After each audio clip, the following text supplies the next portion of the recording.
Nah, ini yang di layar ini saya ambil dari websitenya, ada Fruit Learning System. Nah, kita eh, kasih kredit lah kepada Bill Earl. Nah, gambarnya di sini gambar apa namanya ini, termometer air raksa. Jadi dia memakai acuan termometer air raksa sebagai nilai standar. Kita pun bisa, nggak masalah. Nah, ini kenapa kalibrasi? Kenapa dikalibrasi?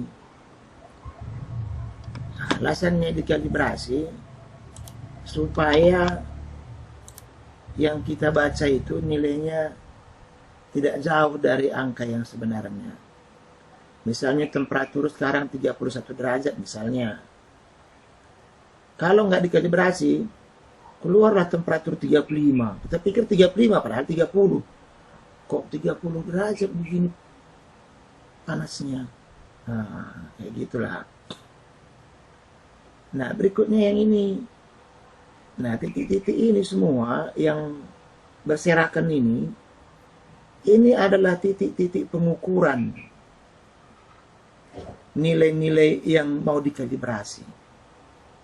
Sementara yang harus dicapai adalah yang garis lurus ini. Nah, ini kalau sensornya kurang bagus.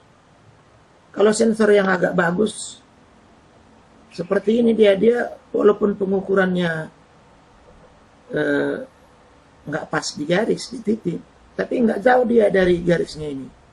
Nah, sebenarnya ini yang bisa dianggap sensor yang ideal atau sensor yang bagus lah. Nah, kayak gitu. Kalau ideal kali mana ada. Nah, kemudian yang menjadi persoalan lagi, ini sensor itu waktu naik temperaturnya, dia dari jalur yang ini dia naik sampai 100 derajat misalnya. Begitu temperatur diturunkan, dia nggak dari sini turun, dia turun dari sebelah, dari yang merah ini. Wah, udah kacau. Pas naik misalnya 1 derajat, turun 1 derajat, naik 1 derajat, turun 1 derajat. Wah, udah lain-lain nilainya yang keluar. Ini artinya grafik yang ini. Nah, berikutnya ada garis ideal. Pengukuran berada di garis merah ini. Ini gampang mengkalibrasinya. Tinggal misalnya kita hitung dari sini kemarin jaraknya berapa? 4. Berarti tampilkanlah semua nilai pengukuran dikurang 4. Nah, udah pas dia. Nah, tapi yang ini lebih parah lagi. Sedikit.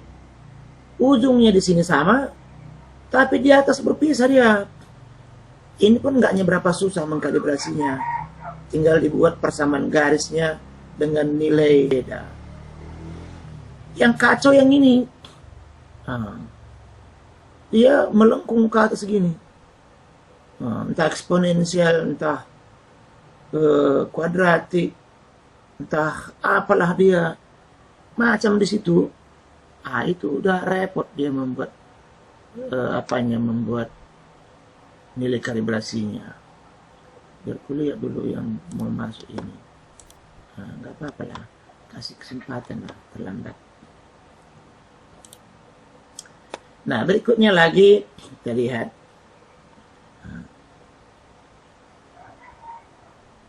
Mana gambarnya ini? Ini. Saya kecilkan sedikit. Nah, ini bisa dibilang ini termokopel ini. Jadi termokopel itu macam-macam macam-macam grafik kenaikan temperaturnya. Kalau yang biru ini namanya tipe E, yang hijau tipe J, tipe M, tipe K, tipe P, tipe N, tipe ini AU, ini emas, ini emas sama platina gabungan. Ini platina campur PD, itu aku lupa apa kepanjangannya ini ya. Tapi yang paling banyak digunakan orang adalah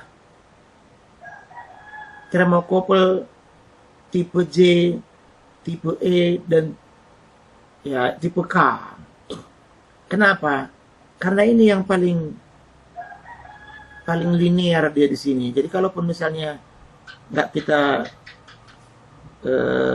pandai kali memprogram, kalau kita pakai tipe K, tipe M atau tipe J, tipe E, nah, tinggal dibuat persamaannya dengan koefisien kemiringan tertentu, udah kira-kira pas lah temperatur itu. Tapi kalau yang emas ini sama platinum ini, wah ini ada rumus-rumusnya yang repot juga ngurus ini. Nah, lalu berikutnya ini adalah persoalan yang tadi. Nah, dari atas turun ke bawah ini disebut dengan nama calibration offset. Yang saya bilang tadi, kalau misalnya selisihnya 4, maka nilainya tinggal dikurang 4. Nah, yang 4 itulah disebut dengan offset. Nah, kayak gitu. Nah, berikutnya ini, kalau kita lihat gambar ini kan, gambar meter tukang lah ini, ya kan, meter tukang ini. Ini dinding, ini ultrasonik. Nah, ultrasonik dibuat ini untuk mengukur jarak. Jadi sebelum dia memberikan nilai yang ditentukan, dikalibrasi dulu. Ini kan dibuat ini 1, 2, 3, 4, 5, 6, ini 6 inci lah ini. Haruslah tampil di layar dia 6 inci. Kalau belum tampil layar 6 inci, diberikan nilai pengali sehingga nilainya sama dengan 6. Dan pada saat itu dia disebut dikalibrasi pada titik 6 inci. Bisa saja di 6 inci dia benar, di 9 nanti salah. Nah, di 12 salah. Makin jauh dia, makin besar salahnya. Nah, ini namanya kalibrasi pada satu titik. Ada yang kalibrasi pada 2 titik. Nah, jadi yang ini nggak ngerti pun bahasa Inggrisnya ini, dokes taunya.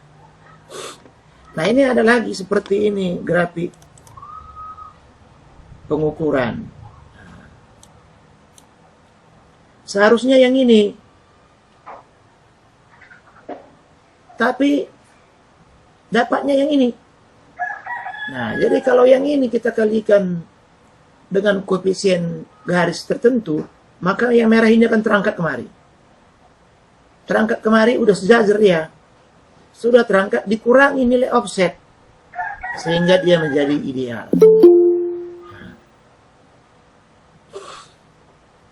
Berikutnya, nah ini adalah grafik gas, kemudian cairan, kemudian padat. Ini dulu di SMA ini seru kali ini ceritanya ini. Nah, tapi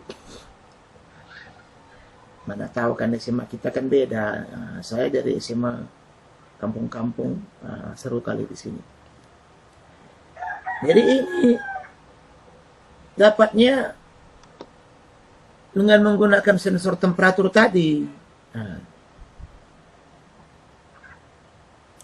berapa derajat titik kritis untuk perubahan antara gas dengan cairan dan lainlah, antara cairan dengan padat. Kemudian yang di sini dia bisa menjadi geser sedikit cair, geser sedikit padat, geser sedikit gas. Dan ini banyak dipakai di pabrik-pabrik penyulingan minyak, penyulingan ya macam-macam lah, nggak usah kasih tahu kali lah semua. Nah, ini termometer tadi dicelupkan ke dalam air atau es, kemudian dinaikkan Sedikit-sedikit temperaturnya dipasang sensor. Inilah gambarannya dia buat.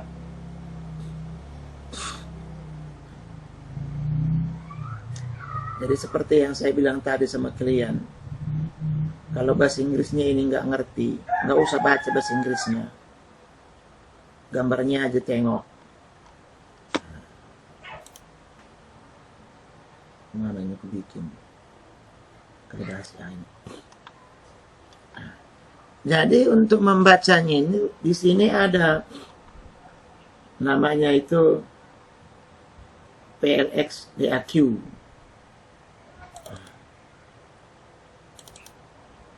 PLX DAQ ini dijalankan untuk membaca nilai temperatur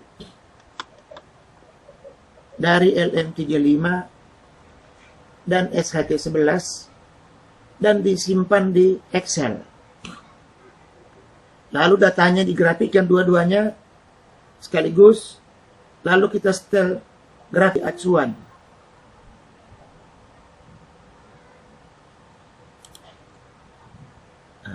Kalau SHT11 jadi acuan, maka yang LM35 kita tambah, kita kurang, kita setel pakai persamaan, sehingga menyamai ke SHT22.